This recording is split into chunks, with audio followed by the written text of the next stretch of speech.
మీ business ఏదైనా మీ ఊర్లో promotion చేయాలంటే అది సుమన్ టీవీతోనే సాధ్యం. ఇప్పుడే సంప్రదించండి. హాయ్ హలో నమస్తే వెల్కమ్ టు సుమన్ టీవీ. నేను మీ శ్రవంతి. ప్రస్తుతం మనం ఇప్పుడు రాజన్న సిరిసిల్ల జిల్లాలోని ఓబులపూర్ గ్రామంలో ఉన్నాము. ఇక్కడైతే చాలా మంది రైతులు అయితే మనకు మాట్లాడడానికి అయితే రెడీగా ఉన్నారు. వాళ్ళ అకాల వర్షంగానైతే రాళ్ళు పడి వడ్లు మొత్తం రాలిపోయినాయి. చాలా నష్టపోయినాము. దీనికి బాధ్యులు ఎవరు, మాకు రెస్పాన్సిబిలిటీ ఎవరు తీసుకుంటారు? మేమైతే ఆర్థికంగా ఎంతో కష్టపడి అయితే 6 నెలలు పంట పండించుకుంటే మాత్రం అకాల వర్షాల వల్ల అయితే మేము చాలా పంట నష్టపోయినాము. ఇక్కడికైతే ఎవరు వస్తలేరు, ఎవరు కూడా పట్టించుకుంటలేరు. దీని మీద బాధ్యులు ఎవరు తీసుకుంటారు? మేము అసలు చాలా అప్పులు చేసి కూడా మేమైతే ఈ పంటనైతే వేసుకున్నందుకు అకాల వర్షాలు అయితే పడి చాలా పంట నష్టపోయినామని చెప్పేసి ఇక్కడ ఉన్నటువంటి రైతులు అయితే మనతో అంటున్నారు. ఇక్కడ చాలా మంది రైతులు కూడా మనతో పాటు ఉన్నారు. మరిన్ని వివరాలు వారిని అడిగి తెలుసుకునే ప్రయత్నం అయితే చేద్దాం. ఇక్కడ ప్రస్తుతానికి అయితే మనతో పాటు మహిళా రైతులు కూడా ఉన్నారు. చాలా వరకు అయితే పంట నష్టపోయింది. దీనికి బాధ్యులు ఎవరు అని చెప్పేసి దాని గురించి మనతో మాట్లాడడానికి రేణుక గారు కూడా ఉన్నారు. వారిని మరిన్ని వివరాలు అడుగుదాం. అదే మొన్నటి వర్షానికి అది తెలియకుండా వచ్చేసరికి అంత మొత్తం రాళ్ళు పడి మొత్తం పంట నష్టం జరిగింది. అయితే కొంచెం వడ్లు మంచిగా ఎర్రగా పండినేమో దాదాపు 80% 90% దాకా పోయినాయి. ఈ పచ్చగుండ ఏమైందంటే అవి అట్లనే ఉన్నాయి. ఉండేసరికి దాంట్లో ఉన్న పాలు మొత్తం జిత్తిపోయి అది ఇప్పుడు మాత్రం పచ్చగా కనబడుతుంది. వాళ్ళకి ఏమనిపిస్తుంది అంటే అగ్రికల్చర్ ఆఫీసర్లకు ఇది మంచిగా ఉంది కదా, ఈ 80% పోయిన వాళ్ళే రాసుకుంటాము, ఇవి తర్వాత 4 రోజుల తర్వాత ఇవి మీకు ఏర్పడ్డాక మాకు ఎప్పుడు తర్వాత రాసుకుంటామంటారు. ఇప్పుడు మొదలొచ్చి రాసుకున్న వాళ్ళకే పైసలు వస్తాయి. ఏదన్నా గవర్నమెంట్ చేయగలుగుతుంది. తర్వాత పోయినాక మాకు వచ్చి ఏం చేస్తారు? గంతే కదా అనుకుంటారు. ఇప్పుడు ఫస్ట్ వచ్చిన వాళ్ళకే ఏదైనా వస్తుంది, తర్వాత వచ్చిన వాళ్ళకి ఏది అయ్యారు. మరి మాకు కూడా ఏం చెప్తారో అడుగుదామని చెప్తున్నాం అన్నట్టు. ఎంతవరకు మొత్తం నష్టపోయింది? మరి ఎన్ని ఎకరాల పంటేసారు? దాదాపు మా 3-4 ఎకరాలు ఉంది. అన్ని రాలిపోయినాయా? రాలిపోలే మొత్తం. ఇప్పుడు అది ఏంటంటే పచ్చగా ఉంది. ఇప్పుడే ఇట్లా పచ్చగా ఉంది. ఈ పచ్చగా ఉన్నది ఏముందంటే ఇలా పాలు ఉంటాయి, ఇవి లేవు చూడిగో. ఇప్పుడు ఇట్లా వచ్చింది అనుకో, ఇలా పాలు వెళ్తాయి. ఆల్రెడీ వానలు పడి రాళ్ళు పడేసరికి ఇది మొత్తం ఆల్రెడీ వానకి అంత కింద పడిపోయింది. ఇప్పుడు ఇది ఏమైతుంది అంటే తెల్లగా అయిపోతుంది. ఇట్లా ఇది తెల్లగా అయిపోయినాక ఏంటంటే పచ్చగా ఉండేసరికి మొత్తం అది ఏర్పడది. షేన్ అనేది ఎండిన తర్వాత అది మొత్తం తెల్లబడిపోతుంది. వాళ్ళ దాంట్లో 80% కావచ్చు, మా దాంట్లో 95% మొత్తం ఇట్లనే అవుతుంది అన్నట్టు. దాని గురించి చెప్తున్నాం. చాలా వరకు అయితే నష్టపోయింది. దాదాపు మాది ఒక్కళ్ళే కాదు, ప్రతి రైతుది కూడా మొత్తం 90% వరకు మా గ్రామం మొత్తం పడ్డాయి. ఒక దగ్గర పడి ఒక దగ్గర వల్లే అన్నట్లేదు. గ్రామం మొత్తం 90% 95% దాకా కూడా మొత్తం ఇదే పరిస్థితి. ఇప్పుడు ఎవరైనా వచ్చారా? కొంచెం గట్ల మనిషికి ఒకసారి అయితే కొంచెం ముందేసిన వాళ్ళు ఏమో వడ్లు అయ్యేసరికి వాళ్ళు 2-3 రోజులు కోత కత్తరంగా ఎర్రగా వాళ్ళు మొత్తం కింద పడ్డాయి. మేము లేట్ గా అయ్యేసరికి ఏమో పచ్చగుండి మొత్తం ఇట్లా అయిపోయింది. ఇప్పుడు ఎవరైనా వచ్చారా మీ దగ్గరికి? మరి పంట చాలా వరకు అయితే నష్టపోయింది. ఎవరైనా వచ్చారా? ఇప్పటి వరకు అయితే మాకు ఎవరు రాలేరు, ఏ సమాధానం చెప్పలేదు. నిన్న జెడ్పీటీసీ మేడం వచ్చిరట. ఏమన్నారు? 10,000 సరిపోతాయి అని చెప్పి. నష్టం 10,000 ఏం సరిపోతాయి? దాదాపు 20,000 ఇస్తే మాకు ఈ కైకిల మందమన్నా నిండుతాయని చెప్పినాము. ఎకరానికి 10,000 చొప్పున వాళ్ళు ఇస్తామన్నారు. లేదా అని మా సార్ 20,000 చొప్పున ఇయ్యాలి, మా కైకిల మందం అన్నా నిండుతుంది పెట్టుబడి మందం అని చెప్పినాం. వాళ్ళు సరే గవర్నమెంట్ కి ఆర్డర్ ఇస్తామని చెప్పి వెళ్ళిపోయారు. అవి ఎప్పుడు వస్తాయి అంటే మరి చాలా టైం పడుతుంది కదా, మీరు అడగలేదు? టైం పడుతుంది అని చెప్పారు. ఇక్కడ నుంచి గవర్నమెంట్ కి రిపోర్ట్ ఇవ్వాలి, వాళ్ళని పంపిస్తాము. ఇట్లా వాళ్ళ దగ్గర పర్సెంటేజ్ ఉంటుంది, ఆ పర్సెంటేజ్ ప్రకారం వేస్తామని చెప్పిపోయారు. ఇంకెవరు అయితే రాలేరు? ఎవరు రాలేరు. పంట నష్టం ఇవాళ వచ్చి ఒక రోజు ఆయన వచ్చారు, అగ్రికల్చర్ డిపార్ట్మెంట్ కి సంబంధించిన వాళ్ళు ఒకరు వచ్చారు. మా పరిస్థితి కూడా చూడండి, మేము అప్పులలో ఉన్నాము. మాకు ఎంత అంటే 400-500 కైకిలి, 1,00,000-2 లక్షలు పెట్టుబడి పెట్టిండ్రు. ఆ పెట్టుబడి మందమన్నా నిండేటట్టు చూడండి. ఎందుకంటే ఎంత కష్టపడ్డామో మాకు తెలిసి ఉంటది. మేము అప్పులలో ఉన్నాము, పంట మీద ఆధారపడి బ్రతుకుతున్నాం. కానీ దీనికి మాత్రం ఏదన్నా లేకుంటే మాత్రం మాకు కష్టమే. చేసుకున్న లాగోడి మొత్తం లెక్కనే. ఆయన రేవంత్ రెడ్డి సార్ ఏమంటుండంటే రెడ్డిస్ అన్నాడు, కానీ ఇది మాత్రం చేస్తేనే ఆయన కొంచెం మంచిగా ఉంటది. గ్యారంటీలు అమలు చేసిండు, అలా తప్పు ఏం లేదు. మాకు వచ్చిన 0 కరెంట్ బిల్ వచ్చింది, మా రైతు బంధు పడ్డది, ఇంకా మహిళలకు ఫ్రీ బస్సు అది కంటిన్యూ అవుతూనే ఉన్నది. రేవంత్ సర్కార్ ఇప్పటివరకు 5 గ్యారంటీలు, ఇంకో గ్యారంటీ ఖచ్చితంగా అమలు చేస్తారని నమ్మకం మాకు ఉన్నది. అలాగే ఈ పంట నష్టం కూడా ఇస్తాడని చెప్పని మాకు ఆ నమ్మకం మాత్రం రేవంత్ రెడ్డి సర్కార్ మీద మాకు నా నమ్మకం ఉన్నది. రేవంత్ అన్న ఆయన చెప్పిన మాటలు మాకు రైతు అంటే కొంచెం మరి ఆ సార్ చూస్తాడనే నమ్మకం కొద్దీ మేము అందరం గెలిపించుకున్నాం. కానీ ఇప్పుడు ఆ సార్ చూస్తేనే కొంచెం మాకు ఉంటది. ఆయన ఏమంటాడు, మాకు పంటతో మాకేం సంబంధం అంటారు. మరి అది ఎవరు బాధ్యత తీసుకోవాలి? ఇప్పుడు ఇది వస్తేనే మేము కట్టుడాయి. మరి మాకు ఇంట్లో వెళ్ళక పిల్లల చదువులకు మేము లోన్ తెచ్చుకున్నాం, ఇప్పుడు వాళ్ళు ఊరుకుంటారా? కోరు వాళ్ళు ఇప్పుడు ఇది వస్తేనేమో మాకు కొంచెం ధైర్యం ఉంటది రైతుకు ఎట్లా చెప్పు రైతుకు నష్టమే కానీ మాత్రం సార్ ఇప్పుడు రేవంత్ రెడ్డి సార్ ఏమన్నాడంటే మీకు హెల్ప్ చేస్తా అన్నాడు రైతులకు కానీ ఇది ఒక్కటి చేస్తే మాత్రం చాలా మంచిగా నేను మాత్రం మా కష్టాలను ఆదుకున్న వాళ్ళు అవుతారు ఇప్పుడు మేము కూడా సంతోషిస్తాం కొత్త ప్రభుత్వం మేము వచ్చింది, ఎందుకంటే రైతులకు అన్ని హామీలు ఇస్తుండ్రు కానీ ఇదొక్కటి పెట్టిందనుకో మళ్ళీ సార్ మాకు కుడుకుంటది గట్లా అసలు గవర్నమెంట్ అంటే ఏంటిది కన్న తండ్రి లాంటిది, కన్న తల్లి లాంటిది. రైతు భూమికి కూడా మేము కన్న తండ్రి కన్న తల్లి లాంటి వాళ్ళమే. మేము మధ్యలో వాళ్ళకి అప్ప చెప్తే కూడా మా చేతికి రాదు మేము ఇక్కడ మేము ఇట్లా ఆశదాలించుకుంటే రైతుకు ఉసుక తిని బతకడు. రైతే కాదు ఏ ప్రభుత్వం అయినా ఎవరైనా మట్టిని బుక్కి బతకడు. మట్టిలో పండించిన అన్నాన్ని తిని బతుకుతాడు. కానీ మా మీద కనికరం లేకపోతే ఇప్పుడు మేము విరిక్తాయి వ్యవసాయం విరిక్తి అయిపోతుంది కదా. గట్టిగా రాష్ట్రంలో కలంబట్టి రాష్ట్రంలో తెలియదు ఇది ఎట్లా మొలుతుంది ఎట్లుంటది, దాంట్లో ఎన్నడూ ఉత్పత్తి అవుతుంది.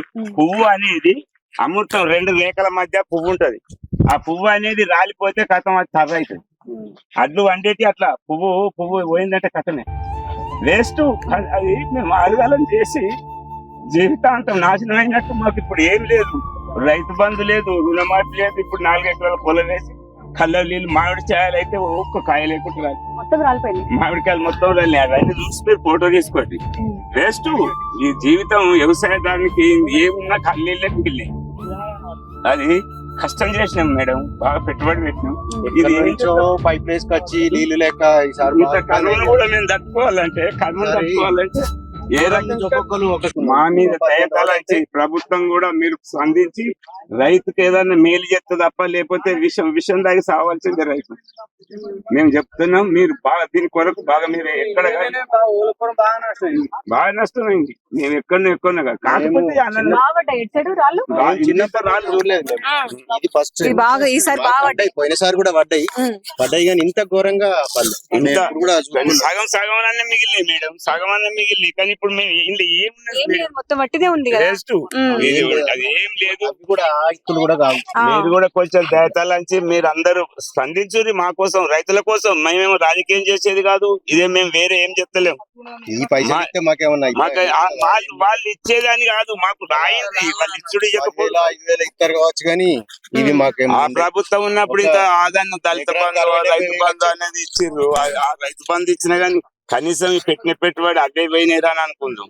ఇప్పుడు మా కట్టం పోయింది, డీజిల్ దున్నుడు 1 ఎకరాన 50,000. ఇప్పుడు 40,000-45,000 పెట్టుబడి 1 ఎకరాన. మందులతో సాతులు, ఇత్తనాలతో సాతులు, అవన్నీ ఖర్చులు పోతే మాకు మిగిలితే ఒక 20-30,000 మిగులుతాయి. అంతకన్నా ఎక్కువ మిగిలింది. 3 ఎకరాలు వేసారు. ఎట్లుంది అది? ఎట్లుంది? పోయింది, అంత పోయింది, అంత పోయింది. అది నిన్న మొన్న 2 రోజులు పడుతున్నాయి కదా రాళ్ళు. మాకు ఒకటే నాడు ఒక 20 నాడు 20 నిమిషాలు పడ్డాయి కంప్లీట్ గా. 20 నిమిషాలు పడ్డాయి. మేము ఎప్పుడు కూడా చూడలే ఈ రకంగా. మేము చిన్నపిల్లనప్పటి నుంచి వ్యవసాయం చేస్తున్నాం కానీ ఈ రకంగా పడ్డాయి.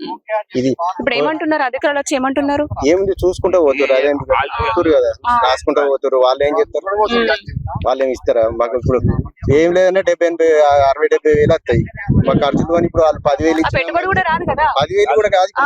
ఇది కొయ్యాలి, ఇది మిషన్ తో కొయ్యాలి. పోతేనే మళ్ళీ నాటేసుకోవాలి. ఇప్పుడు అది కోసే బదులు ఇక అంటు పెట్టుకునేది బెటర్.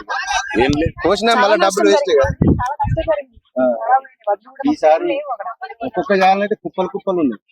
ఇప్పుడు ఇది పచ్చిగున్నదే రాలింది. ఇంకా కోతకు వచ్చింది. ఇంకో 10 రోజులు అయితే కోతకు వచ్చేది. అదైతే ఇంకా అందులో ఏం లేదు. ఇక ఇది కొయ్యరాదు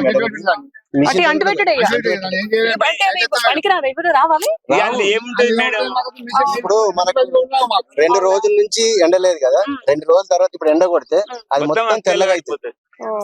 అంత తెల్లగా అయిందంటే ఇంకా అది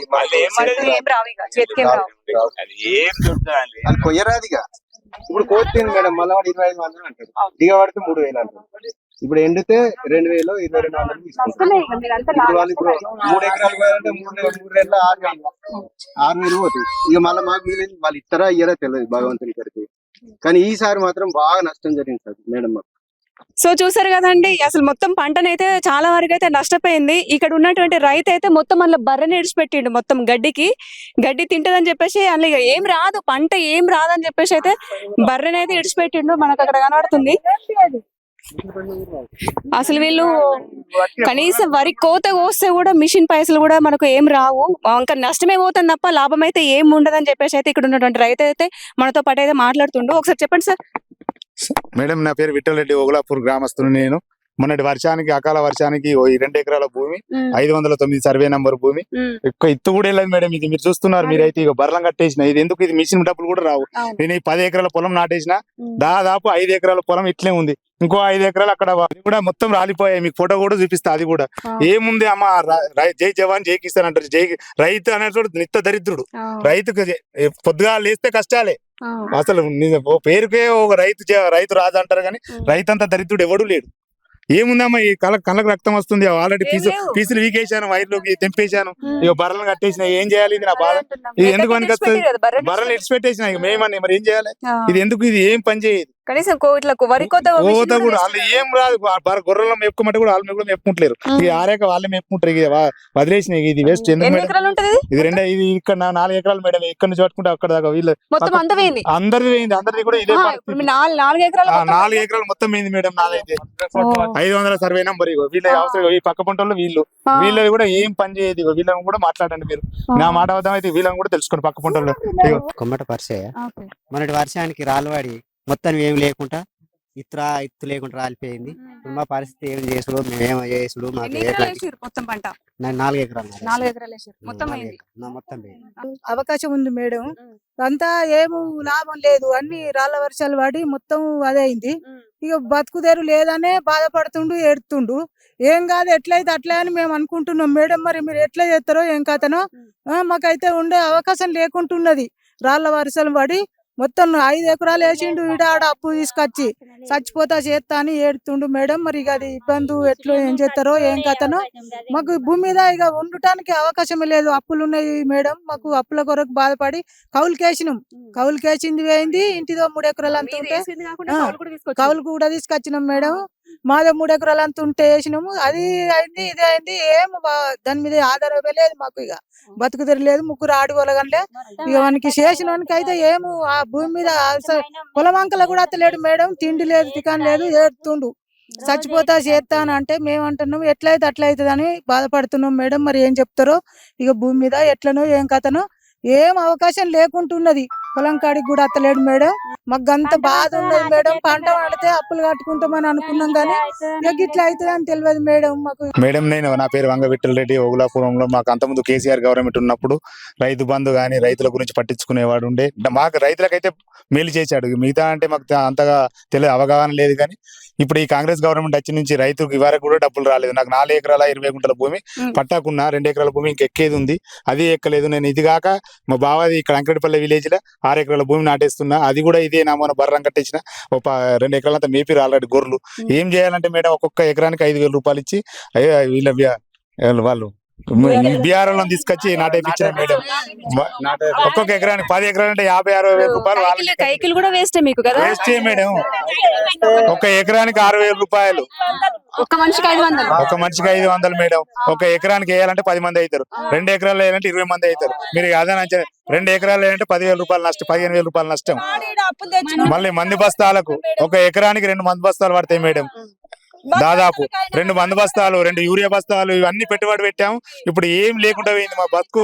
ఇంటికి పోతే ఏం అయోమయంలో ఉన్నాం మేము. అసలు ఈ డబ్బులు ఏంది, కథ ఏంది, మేము ఇప్పుడు అప్పులోనికి ఏం కట్టుడు, మా పరిస్థితి అర్థమైతలే. అసలు ఈ 3-4 రోజుల నుంచి మొన్న దాకా ఒక్కొక్క పైప్ బెండ 1,200 రూపాయలు పెట్టి పైప్ బెండ కొనుకొచ్చి పైపులు వారిచ్చినాం. ఇప్పుడు ఏం పాయడం మళ్ళీ బర్రం చెప్తున్నాం. ఏం చేయమంటావు? మా పరిస్థితి ఏంటి? ఏ గవర్నమెంట్, ఇప్పుడు ఆ గవర్నమెంట్ ఉన్నప్పుడు ఆ గవర్నమెంట్ రైతులతో వాడుకున్నాం. ఈ గవర్నమెంట్ వచ్చి ఈ రైతుకు చేసే నాదుడే లేడు. ఏమనంటే జై జవాన్ జై కిసాన్ అంటారు. ఏం మేడం, ఏం మంచిగా ఉంది రైతుల పరిస్థితి? చూడండి మేడం, ఒక్కళ్ళు ఇంటికాడ చూడండి, ఎవరిది కూడా ఇలా అప్పులు తెచ్చుకుంటుంది. అక్కడ ఇక్కడ అప్పులు తెచ్చుకొని మేడం మేము పెట్టుకుంటుంది. ఇప్పుడు మనం వాళ్ళకి ఏమి ఇవ్వమంటావు మేడం చెప్పుర్రి. మాకు ఇప్పుడు ఎక్కడికి వెళ్ళి వచ్చే ఆధారం లేదు. ఇప్పుడు మళ్ళీ మేము దున్నుకొని లాగుడు పెట్టుకుందాం అంటే కూడా మళ్ళీ వాళ్ళు నమ్ముతారా? ఇయ్యనే ఇయ్యరు. ఇక ఇప్పుడు ఇవే ఇయ్యపోతే మళ్ళీ అప్పుడే ఏమి ఇస్తామని వాళ్ళు అంటారు. ఇక మరి ఇప్పుడు మేము ఎట్లా చేసుకుంటూ ఎట్లా బతుకుడు ఏం కదా. ఇప్పుడు మేమేం తెచ్చుకున్నా గానీ ఆధారం కొద్ది అవిటి మీద తెచ్చుకోవాలి. ఏం మంచిగా లేదు మేడం, ఏమన్నా వేసుకొని చచ్చిందే ఒక చిత్తంగానే వ్యవసాయం చేసి ఏం లాభం లేదు. ఏడుతున్నాము, నిన్నటి సొంది తిండి లేక తికాన్ లేక పొలాల కాడికి వచ్చి ఏడుతున్నాం. ఇక చూసి మరి ఏం చేస్తారో, నలుగురు మాకలే కాసుకుంటే కూడా మాకెలు కూడా రాళ్ళు పడి అన్ని చచ్చిపోయినాయి. రాళ్ళు పడి కుల పడిపోయింది. గొర్రెకు దెబ్బలు తాకిన గొర్రె కూడా పడిపోయింది. ఇంత రౌతు కొంచెం కాదు, పెద్ద పెద్ద ఇంత రౌతు కట్టలతో ఎత్తుకున్నాం మేము. మొత్తుకుంటా ఏడ్చుకుంటా ఇక వాళ్ళకు కూడా దెబ్బలు తాకిన గొర్రె కడలకు. ఎట్లా చేస్తారో ఏం కాతనో ఇక మరి ఇన్ని రోజులు వస్తుంది మాకు ఏం లేదు. ఇన్ని రోజులు అంటే ఎట్లో బతికినాం గానీ ఇప్పుడు కష్టం ఉంది. ఇచ్చేటోళ్ళు కూడా ఇయ్యారు మేడం, ఇప్పుడు ఏమి ఇస్తారా అనుకుంటారు వాళ్ళు కూడా తెచ్చుకున్న ఇప్పుడు మాకు ఎక్కడ ఎవరేమి ఇస్తారు. బత్తాలంటే ఇవంటే అవంటే తెచ్చుకుంటా పెట్టినాం. ఇప్పుడు అప్పులకి ఏం కట్టుడు, మేము ఏమన్నా ఊసుకొని తచ్చుడే కదా. గిన్ని రోజులు మేము ఎట్లా చేసుడు ఏం కాదా నమ్మరు తోనుడు వీడు వేస్ట్, అన్ని వేస్ట్ అయిపోయినాయి. సో చూసారు కదండి, ఇక్కడైతే చాలా వరకు అయితే ఒక్కొక్కరు అప్పులు తీసుకొచ్చుకొని కూడా 4-5 ఎకరాల పంట కూడా మేము వేసుకున్నాము. అలాగే ఇప్పుడు కౌలుకు కూడా తీసుకొచ్చుకుని పంట వేసుకున్నాము. అది పోయింది, మాకు ఉన్నది కూడా భూమిలో కూడా మొత్తం ఏమి మిగలకుండా అయితే చాలా వరకు అయితే నష్టపోయినాము. ఇక్కడైతే చాలా పంట అయితే మనకు కనిపిస్తా ఉంది, చాలా నష్టపోయినాము. దీనికి బాధ్యులు ఎవరు, మమ్మల్ని ఎవరు పట్టించుకుంటారు? రేవంత్ రెడ్డిని కూడా మేము ఏదో ప్రేమ కొద్ది గెలిపించుకున్నాము, ఇప్పుడు ఆసారే మమ్మల్ని పట్టించుకోవాలని చెప్పేసి ఇక్కడ ఉన్నటువంటి రైతులు అయితే మనతో పాటు అయితే అంటున్నారు. కెమెరామెన్ విజయ్తో నేను మీ శ్రవంతి.